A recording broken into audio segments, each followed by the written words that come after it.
Le chef présumé de la Blood Family Mafia, la BFM, a été arrêté par les autorités en Italie jeudi dernier.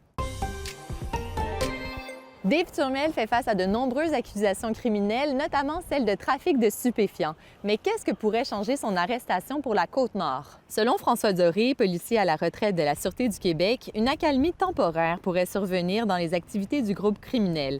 Temporaire parce que selon cet expert, d'autres membres de la BFM vont remplacer Dave Turmel. Je vous rappelle que la Blood Family Mafia a été active sur la Côte-Nord dans les derniers mois. Il y a une dizaine de jours, une présumée trafiquante de drogue liée à la BFM a été arrêtée à Pakwashipi. En septembre dernier, ce sont 6 personnes, toujours en lien avec la BFM, qui avaient été interpellées par la SQ à Sept-Îles et Port-Cartier. L'essence coûte cher en Basse-Côte-Nord, beaucoup plus cher qu'ailleurs sur la côte.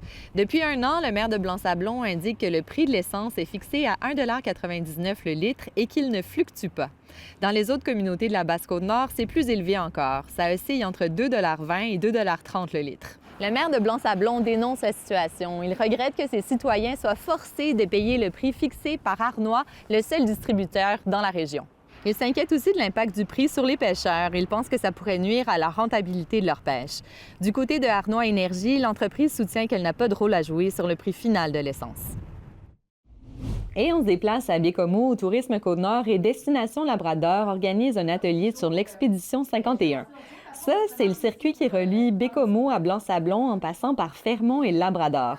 Dans les prochaines années, ces organisations veulent faire rayonner davantage le périple. C'est pour ça qu'elles ont récemment embauché une nouvelle employée pour travailler au développement du circuit. Du côté de la Côte-Nord et du Labrador, on veut offrir davantage de services, de points d'intérêt et d'infrastructures pour répondre aux besoins des visiteurs.